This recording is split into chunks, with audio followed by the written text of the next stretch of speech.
Today, we are going to look at a story about a family in England who were living these totally ordinary lives. They were farmers, simple people who spent their days working hard on the land, tending to their animals, and trying to build a good future for their children. But in the spring of 1984, something really strange and terrifying began happening to them. This strange series of events completely turned their lives upside down, dragging them into a living nightmare that seemed almost impossible to believe. In many ways, it felt as though they were living out the plot of a highly complex, twisted detective novel. But the terrifying truth was that this was not a piece of fiction. It was entirely real, and it would culminate in one of the most bizarre and calculated crimes in modern British history. To understand how this nightmare began, we have to look at the quiet village of Horton, which is located in the beautiful, rolling countryside of Gloucestershire, England. Horton is the kind of small, peaceful community where everyone knows their neighbors, doors are left unlocked, and life moves at a slow, predictable pace. In this village, there was a large dairy farm that had been owned by the Backhouse family for generations. The farm was a massive property filled with open green pastures, deep muddy lanes, and historic stone barns.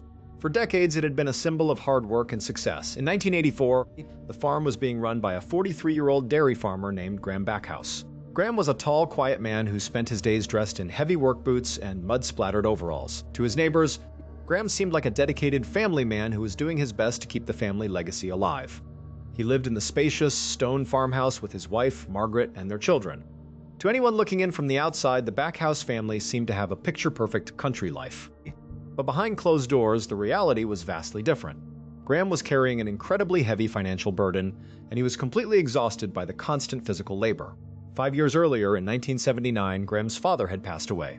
His father had been a legendary farmer in the community, a man who possessed a natural talent for working the land and managing a successful business. When his father died, Graham inherited the entire property, along with all the animals and the endless daily chores, but he did not inherit his father's natural instincts or his business acumen. The problem was that Graham was actually a terrible farmer. He went through the motions every day, getting up in the dark, milking the cows, feeding the livestock, and fixing the machinery, but he simply did not know how to run a dairy farm efficiently. Over the 5 years since his father's death, Graham had slowly but surely run the farm directly into the ground. The profits from the milk production were dwindling lower and lower each month, while the cost of feed, fuel, and equipment was skyrocketing. The bank was constantly sending stern letters about unpaid loans, and the threat of bankruptcy was looming over the family. Graham felt trapped in a vicious, suffocating cycle of debt that he had no idea how to escape. He felt a deep sense of guilt and shame, knowing that he was on the verge of losing the land his father had worked so hard to preserve. And what made this situation even more tragic was that Graham had never actually wanted to be a farmer in the first place. As a child growing up on the property, he had watched his father toil in the fields for long hours, coming home exhausted and covered in dirt. Graham knew early on that he did not want that kind of life. His true passion lay in the world of literature and creative writing. As a young man, Graham loved to write. He filled notebooks with stories, poetry, and detailed ideas for mystery novels. He dreamed of one day becoming a successful writer, spending his days crafting intricate plots and suspenseful tales. But when his father died suddenly, the heavy expectations of his family fell squarely on his shoulders. He felt he had no choice but to take over the farm. It was a classic case of golden handcuffs, except in Graham's case, the handcuffs were made of iron, and they were rapidly rusting away, leaving him in a state of constant anxiety. On top of the crushing financial pressure and the shame of his failing business, Graham had also recently found himself embroiled in several heated, unpleasant disputes with his neighbors. In a small village like Horton, property lines are incredibly important, and even a minor disagreement over a fence or a path can quickly turn into a bitter feud. Graham had been bickering with a few local residents, particularly his neighbor Colin, about where their properties ended and where the farm lines began. These arguments had created a tense, hostile environment, making Graham feel even more isolated and stressed. So on the cold morning of March 30, 1984, Graham was in an incredibly dark frame of mind as he walked slowly across one of his large, fenced-in pastures. He was carrying a heavy metal bucket of cow feed, his boots sinking into the damp mud with every step.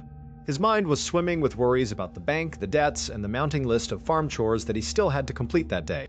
As he trudged along the wooden fence line, something unusual caught his eye up ahead. He noticed a strange, dark object resting on top of one of the heavy wooden fence posts. At first, he could not quite make out what it was from a distance. But as he drew closer, he began to hear an incredibly loud, intense buzzing sound. It was the sound of hundreds of black flies swarming and hovering in the cold morning air. When Graham finally reached the fence post, he stopped dead in his tracks, his stomach turning with instant revulsion. Resting on the wooden post was the severed head of a young lamb. The head was covered in dried blood and the flies were crawling all over it. It was a grotesque, shocking sight, and it was immediately obvious that this was not the result of some wild animal attack. Someone had deliberately decapitated the lamb, carried the head onto Graham's property, and placed it on the post. But the horror did not stop there. Graham looked closely at the wooden fence post and saw a piece of white paper taped securely to the wood right next to the severed head. Written on the paper in large, crude, black capital letters was a chilling two-word message that read, "You next." This was a direct, unmistakable threat of extreme violence. But as Graham stood there staring at the note, he did not gasp in shock or run away in fear. Instead, a wave of familiar frustration and anger washed over him, because the truth was, this was not the first threat he had received. Over the past several weeks, Graham and his family had been targeted by a series of anonymous, threatening messages. The campaign of harassment had started near the end of February when a letter was delivered to his mailbox. The letter was filled with aggressive, hateful language, directly threatening Graham's life. In the days that followed, more letters arrived. Some were addressed to Graham, while others targeted his wife, Margaret. All of them warned that a terrible tragedy was coming to the Backhouse family if they did not watch their steps. Graham had previously taken these letters to the local police department. The officers had listened to his story, taken down his statement, and asked if he had any known enemies or if he had been involved in any disputes in the village. Graham had told them about the minor bickerings over property lines, but he insisted that he generally got along well with everyone in Horton. The police took the letters, filed a report, and told him they would keep an eye on the situation. But as far as Graham could tell, the police had not done any actual investigating, they had not questioned any neighbors, and they had not increased patrols around his remote farm. Graham felt that the authorities had completely failed to take the threat seriously, leaving his family vulnerable to a dangerous stalker.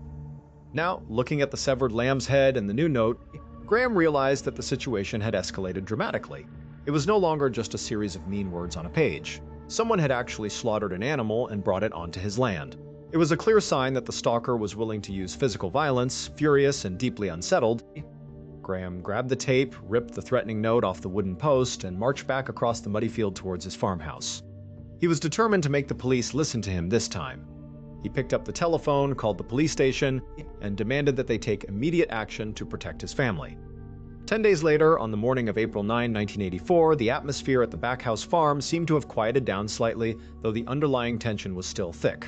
Graham was inside one of his large stone barns, standing next to a row of dairy cows. He was busy milking the animals, a routine chore that he did every single morning. To make the tedious work go faster, Graham had turned on his portable radio, which was sitting on a shelf in the corner of the barn. He had the volume cranked up as loud as it could go, filling the dusty barn with upbeat music that drowned out the constant mooing of the cows and the hum of the milking equipment. Following Graham's second call to the police about the severed lamb's head, the authorities had promised to officially launch an investigation. But in the 10 days that had passed, Graham had not received a single update from them. No detectives had visited the farm, and he had no idea if they were making any progress. On the positive side, he had not received any more threatening letters since the incident with the lamb's head. He and Margaret had decided that they could not spend their lives hiding in fear. They had to try to live their lives as normally as possible for their own sanity and for the sake of their children. On this particular morning, the children had been sent off to school, and Margaret had planned to spend the day running several routine errands in town. She needed to pick up groceries, drop off some items, and visit some shops. Graham was left behind to handle the morning dairy chores on the farm. The barn was a cacophony of sound. The cows were restless, shifting their heavy bodies in their stalls and making a continuous racket, while the loud music from the radio bounced off the stone walls. Because of this overwhelming noise, Graham was completely unaware when the heavy wooden doors at the back of the barn were suddenly thrown open.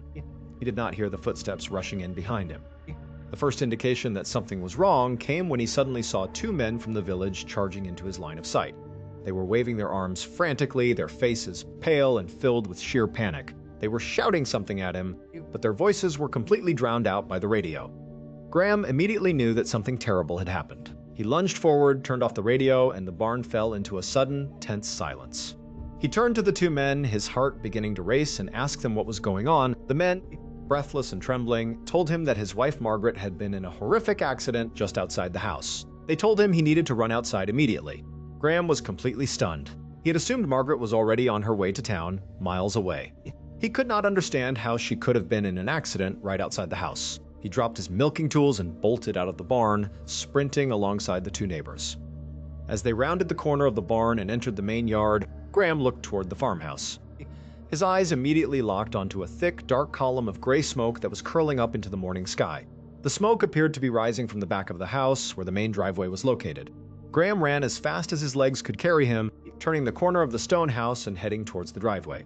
What he saw there made him stop in his tracks. His silver Volvo, which was normally parked neatly in the driveway, was heavily damaged. The driver's side door had been blown completely outward, the metal warped and blackened by fire. The windows were shattered into thousands of tiny pieces, and thick smoke was pouring out of the interior of the vehicle. And then Graham looked past the smoking car and saw his wife, Margaret. She was lying on the green grass of the front yard, several yards away from the vehicle. She was lying in a bloody heap, her clothing torn and blackened. She was crying out in absolute agony, her body twisting in pain on the ground. For a brief second, Graham was completely paralyzed by shock. The sight of his wife lying there in such a horrific state seemed impossible to process, but then the shock turned into pure panic. He turned to the two neighbors who had followed him and screamed at them to run into the house, call the police, and get an ambulance to the farm immediately. Once the men ran off to make the calls, Graham sprinted over to his wife. He knelt down in the grass beside her, gently taking her hand. He could see that her injuries were devastating, particularly to her legs and hips, which were covered in blood and deep wounds.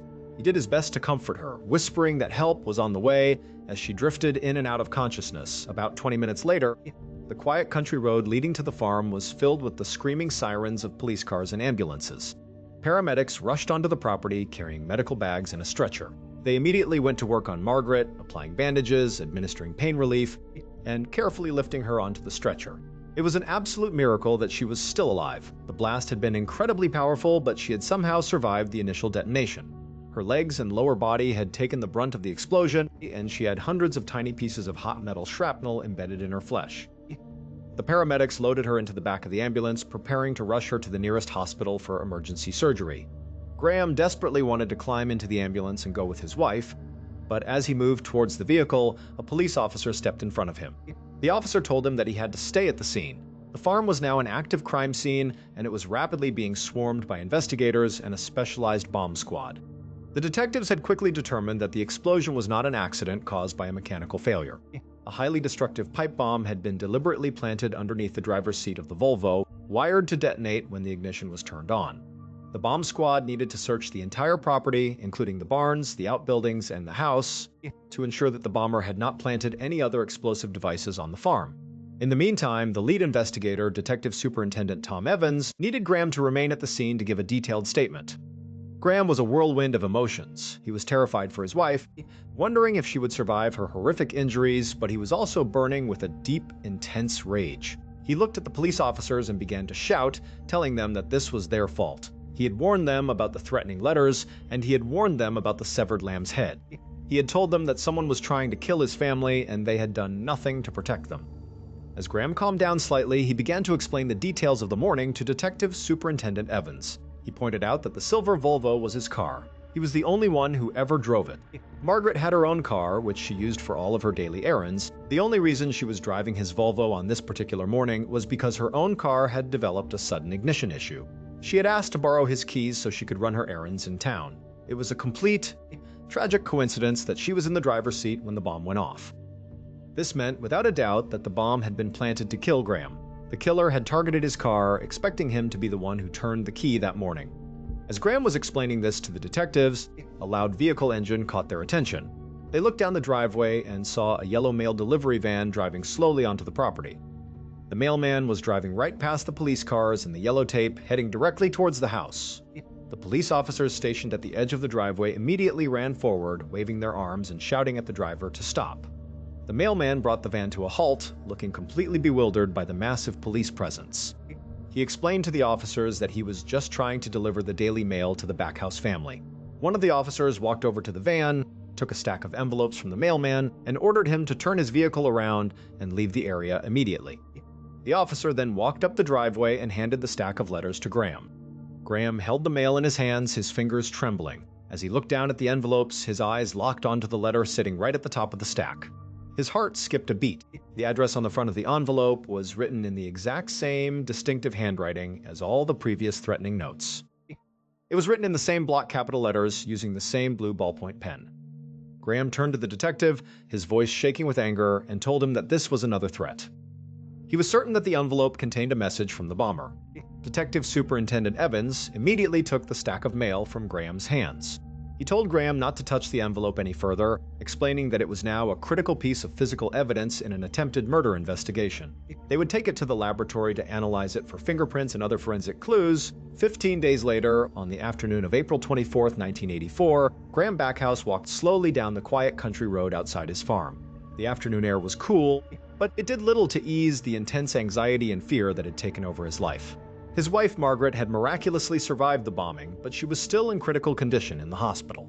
She had already undergone several long, painful surgeries to remove the shrapnel from her legs and hips, and the doctors had told Graham that she would need months of intensive medical care and physical therapy before she could even attempt to walk again. The children were no longer living at the farm. They had not been physically injured by the blast, but they were deeply traumatized by the attack on their mother. They were terrified that the bomber would return to finish the job, and they could not sleep at night. To keep them safe and try to give them some peace of mind, Graham had sent them to stay with his mother in a different town, far away from the farm. This left Graham completely alone on the massive, quiet property. He spent his days and nights wandering through the empty, silent rooms of the farmhouse, his mind constantly spinning with fear and paranoia. Following the bombing, the police had initially provided around-the-clock physical protection for Graham, placing armed guards at the farm to ensure his safety. But after a few days, when no further incidents occurred, the police realized that they could not afford to keep multiple officers stationed at a private property indefinitely. Instead, they removed the guards and gave Graham a portable electronic panic button. It was a small device that he could easily carry in his pocket. If he saw anything suspicious or felt he was in immediate danger, he could press the button and the police department would instantly dispatch emergency units to his farm, but the panic button did very little to make Graham feel safe. He felt completely vulnerable, sitting alone in the dark house, waiting for the unknown killer to make their next move. In his isolation, Graham began to obsess over who could possibly want to destroy his family. He went over every argument, every disagreement, and every interaction he had ever had with the residents of the village. And as the days went on, his mind began to focus entirely on one man, his neighbor, Colin. Colin was a retired man in his 60s who lived on the property directly adjacent to the Backhouse farm. The two men had been involved in a bitter, ongoing dispute over the boundaries of their land for several years. They had exchanged angry words across the fences on multiple occasions, and there was a deep-seated hostility between them. Graham began to convince himself that Colin was the mastermind behind the entire campaign of terror. Colin knew the farm, Colin knew his daily routines, and Colin lived close enough to sneak onto the property unnoticed to plant the letters and the severed lamb's head. Most importantly, Colin had a motive. He wanted Graham gone so he could win their land dispute. So, on this particular afternoon, Graham decided to walk over to Colin's property. He wanted to look his neighbor in the eye and see how he reacted. He did not plan to accuse him directly or mention the police investigation. He simply wanted to observe Colin's behavior and see if he showed any signs of guilt or nervousness. As Graham walked up Colin's gravel driveway, he saw his neighbor standing near a small garden shed. Colin turned and saw Graham approaching, and his expression immediately soured. He did not smile, he did not offer a greeting, and he did not walk forward. He simply stood there, watching Graham with a cold, suspicious glare. Graham forced himself to act calm and polite. He walked up to Colin and started a conversation, talking about the weather, the state of the local crops, and other mundane topics. The interaction was incredibly tense and awkward, with both men speaking in short, guarded sentences. After a few minutes of uncomfortable small talk, Graham realized he was not going to get any easy answers. He politely said goodbye, turned around, and walked back towards his own property. But as he walked, his mind focused on one highly disturbing detail. The car bombing at the Backhouse farm was the biggest news story in the history of the quiet village. Everyone in Horton was talking about it, and the local newspapers were filled with articles about the horrific attack on Margaret.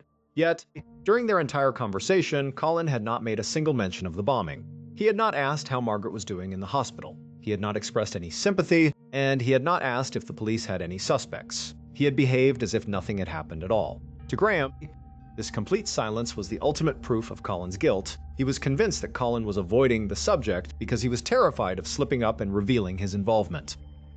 Graham walked back to his farmhouse with a chilling sense of certainty. His neighbor was a cold-blooded killer who was waiting for another chance to strike. Another week passed, and it was now the dark, quiet night of April 30, 1984. Graham was sitting in his small office on the ground floor of the farmhouse. The rest of the house was completely dark, and the only light came from a small green desk lamp that cast long, dramatic shadows across the room. In front of Graham on the desk was a blank sheet of paper, resting on a spiral-bound notepad. He was holding a pen, trying to write some ideas for a story, desperately searching for some way to escape the crushing reality of his life. But he was completely blocked. The police had still not made any arrests. Colin was still living next door, completely free to walk around and plan his next move. Margaret was still in her hospital bed, facing more surgeries, and the children were still living with his mother. The farm was continuing to lose money, and the bank was threatening foreclosure. Suddenly, the absolute silence of the house was shattered by a loud, violent pounding on the heavy front door. Graham froze in his chair, his breath catching in his throat. He sat perfectly still, his eyes wide in the dim light, listening intently. It was late at night, and he was not expecting any visitors. In his current state of extreme paranoia, a sudden knock on the door felt like a harbinger of death. He waited, hoping that whoever was out there would think the house was empty and leave. But then, there was another round of furious knocking. The sound echoed through the empty hallway, louder and more aggressive than before. Slowly, Graham stood up from his desk. He walked out of his office, his boots making quiet creaking sounds on the floorboards, and made his way down the dark hallway towards the front door. He could feel his heart hammering violently against his ribs. He reached the door, took a deep breath to steady his shaking hands, and grasped the cold brass doorknob. He turned the lock, pulled the heavy door open, and stepped back. Standing on the porch, bathed in the yellow light of the outdoor lamp, was Colin. Before Graham could even open his mouth to ask what he wanted, Colin stepped forward, pushing his way past Graham and into the narrow hallway of the farmhouse. According to Graham's later account, Colin looked completely unhinged. His eyes were wide and bloodshot, and he was breathing heavily. The two men immediately began to argue, their voices rising as they shouted at each other in the confined space. During the argument, Colin suddenly suffered a wild, angry outburst. In a fit of rage, he confessed to everything. He shouted at Graham, admitting that he was the one who had sent the letters. He admitted he was the one who had placed the severed lamb's head on the fence, and he was the one who had built and planted the bomb under the seat of the Volvo. And then, before Graham could even process the confession, Colin reached into his heavy jacket, pulled out a large gleaming kitchen knife, and lunged forward. Graham screamed in terror, spinning on his heel and running for his life down the dark hallway. Colin chased after him, waving the knife and shouting threats. Graham ran into the kitchen, his hands frantically searching his pockets for the portable panic button. He grabbed the small plastic device and pressed the button down with all his might, sending an emergency signal to the police station. But Colin was right behind him, entering the kitchen with the knife raised. Desperate and terrified, Graham lunged towards the corner of the kitchen where he kept a loaded 12-gauge shotgun. He grabbed the heavy gun, spun around to face his attacker, and pulled the trigger. The blast of the shotgun was deafening, filling the kitchen with white smoke and the smell of gunpowder. Colin was hit squarely in the chest by the blast. The force of the shot threw him backward, and he collapsed onto the floor of the hallway where he lay completely still. But Graham had not escaped the confrontation unharmed. During the frantic struggle, Colin had managed to slash him multiple times with the sharp kitchen knife. Graham dropped the heavy shotgun, sinking to the kitchen floor in a pool of his own blood. He was bleeding profusely from deep cuts on his face, his chest, and his stomach. He lay there, moaning in agony, holding his wounds as he waited for the police to arrive. Within minutes, the quiet night was filled with the sound of approaching sirens. Detective Superintendent Tom Evans and a team of officers arrived at the farm, having been alerted by the transmission from Graham's panic button. They ran up the gravel walkway, found the front door wide open, and stepped into the house with their weapons drawn. As soon as Evans stepped into the hallway, he saw a body lying on its back. The man's chest was covered in dark blood, and he was completely motionless.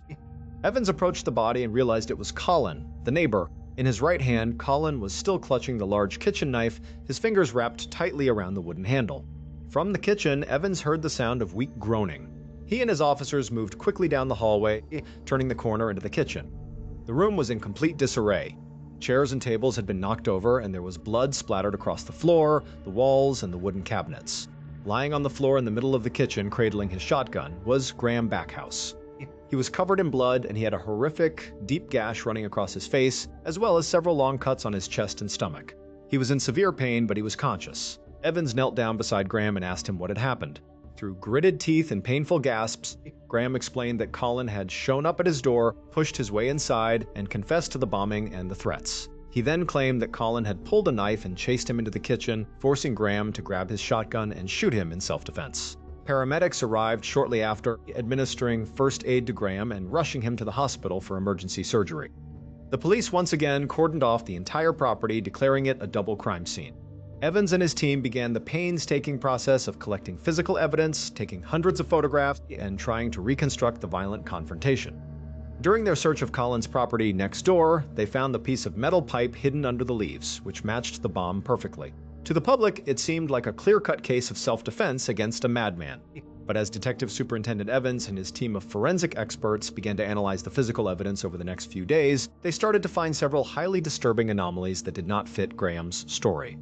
The first major red flag was the blood spatter in the kitchen. In a dynamic, chaotic struggle where a man is running for his life and being slashed with a knife, the blood spatter should be spread across the room in a scattered, erratic pattern. There should be long trails of blood drops showing movement and cast-off patterns from the swinging blade. But when the forensic experts analyzed the blood drops on the kitchen floor and the walls, they found that they were remarkably uniform. Many of the drops were perfect round circles. In forensics, a perfect circular blood drop only occurs when blood drips straight down from a stationary source at a 90-degree angle. This meant that whoever was bleeding had stood completely still in one spot for a significant amount of time, letting the blood drip directly onto the floor. It did not match the story of a frantic, running struggle where every second counted. The second major issue was the state of Colin's body. Colin was found lying on his back, clutching the kitchen knife tightly in his right hand. But when a person is shot in the chest with a 12-gauge shotgun, the massive physical trauma causes instant death or immediate loss of consciousness. When this happens, the body's muscles instantly relax, causing them to release any objects they are holding. The knife should have fallen from Colin's hand and landed on the floor. The fact that the knife was still gripped tightly in Colin's fist was highly unnatural. It strongly suggested that someone had placed the knife in Colin's hand after he was already dead, forcing his stiffening fingers around the handle as rigor mortis began to set in. The third and perhaps most damning physical anomaly was found on Graham's own body. The forensic pathologist examined the wounds on Graham's face, chest, and stomach. He had several deep horizontal cuts, but there was not a single cut, scratch, or bruise on his hands, his fingers, or his forearms. When a person is being attacked by a knife, they instinctively raise their hands to block the blade. This reaction results in severe defensive wounds, but Graham had none. Furthermore, the cuts on his chest and stomach were remarkably superficial and perfectly straight.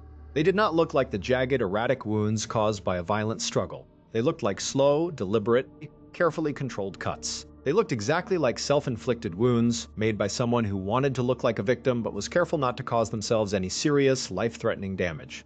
Evans began to realize that the entire scene had been staged. Graham had shot his neighbor in cold blood and then used a knife to mutilate his own body to make his story of self-defense look convincing. But they needed concrete, undeniable proof to connect Graham directly to the entire campaign of terror, including the bombing of his wife. The breakthrough in the case came from a very mundane, everyday object that the search team had recovered from Graham's office desk: a simple, spiral-bound paper notepad. The investigators sent the notepad, along with the threatening letters, to a highly specialized forensic laboratory.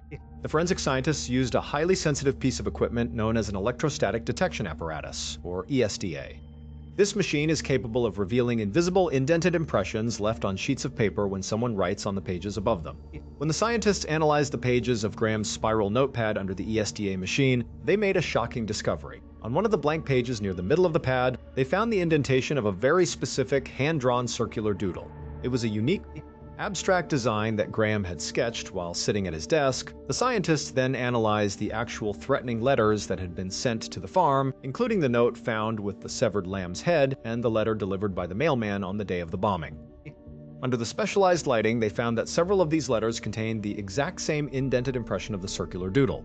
This was the smoking gun. It proved, beyond a shadow of a doubt, that the threatening notes had been written on pages torn directly from Graham's own spiral notepad. He had written the notes himself. Using his own paper, he had mailed them to his own house to create the illusion of a stalker. With this overwhelming evidence, Detective Superintendent Evans and his team were finally able to reconstruct the entire horrifying truth of what had happened at Horton Farm. The entire nightmare had been masterminded by Graham Backhouse from the very beginning. Faced with crushing financial ruin and the imminent foreclosure of his family farm, Graham had decided to murder his wife, Margaret, to collect on a massive life insurance policy that he had recently taken out on her, but he knew that if she died suddenly, he would be the primary suspect due to their financial troubles. To protect himself, he decided to write his own real-life detective story, using his passion for mystery novels to plan the perfect crime. Starting in late February, Graham began writing the anonymous threatening letters to himself and his wife, establishing a paper trail of a fake stalker. He reported the threats to the police, playing the role of the worried husband to build his alibi. To make the threat seem even more real, Graham slaughtered one of his own lambs. He severed its head and placed it on the fence post with the "You Next" note. Once he felt the stage was set, Graham built a powerful pipe bomb using materials he had acquired. He installed the bomb under the driver's seat of his silver Volvo. He intentionally left his wife's car with a minor ignition problem, knowing that she would be forced to use his Volvo to run her errands on the morning of April 9th. He went to the barn, turned up the radio to drown out the sound, and waited for the bomb to kill his wife. But the plan failed. Margaret was severely injured, but she survived. When Graham realized that his wife was still alive and that the police were launching a massive attempted murder investigation, he panicked. He knew that the detectives would eventually look at him, and he needed a scapegoat to take the fall for the bombing. He decided to frame his neighbor, Colin, with whom he had a well-known property dispute. Graham walked onto Colin's property in the middle of the night and hid the spare piece of metal pipe under the leaves, knowing the police would eventually find it. Then, on the night of April 30th, Graham invited Colin over to his farmhouse under the pretense of making peace and settling their land dispute. When Colin arrived, Graham did not argue with him. He simply shot him in the chest with his shotgun at close range, killing him instantly. With Colin dead, Graham set about staging the scene. He forced the knife into Colin's dead hand. Then he took a knife and began to slowly and carefully slice his own face, chest, and stomach, standing perfectly still in the kitchen to let the blood drip straight down onto the floor. Once the staging was complete, Graham pressed his panic button, lay down next to his shotgun, and waited for the police to arrive, confident that he had successfully framed his dead neighbor for the entire conspiracy. But he had failed to realize that his own spiral notepad would contain the invisible physical evidence that would expose his lies. In 1985, Graham Backhouse stood trial for the murder of Colin and the attempted murder of his wife, Margaret. The courtroom was packed with members of the public and journalists who were absolutely spellbound by the sheer calculation of the crime. The prosecution presented the overwhelming forensic evidence, including the blood spatter analysis, the lack of defensive wounds, the forced grip on the knife, and the indented doodle on the spiral notepad. Margaret Backhouse, still recovering from her devastating injuries and walking with a severe limp, had to sit in the courtroom and face the ultimate betrayal. The husband she had loved and supported had tried to blow her to pieces for insurance money and had brutally murdered an innocent neighbor to cover his tracks. The jury did not hesitate. After a brief deliberation, they found Graham Backhouse guilty on all charges. The judge sentenced him to 2 consecutive life terms in prison. While behind bars, Graham continued to maintain his innocence, writing letters and trying to convince people that he was the victim of a frame-up. But no one believed his stories anymore. In 1994, at the age of 51, Graham Backhouse suffered a fatal heart attack while serving his sentence in prison, bringing a quiet end to one of the most bizarre criminal minds in British history. The quiet village of Horton eventually moved on, but the memory of the Backhouse case lingered like a dark cloud over the rolling hills. Colin's family was left to mourn a father and neighbor who had been senselessly murdered and framed just to serve as a character in another man's twisted plot.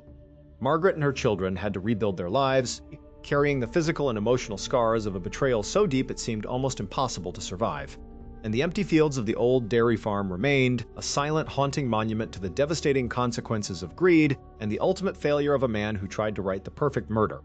Thank you so much for watching. Let me know what you thought of today's episode in the comments. And remember, we have a whole playlist of true crime episodes ready for you to binge right now. Until next time, see ya.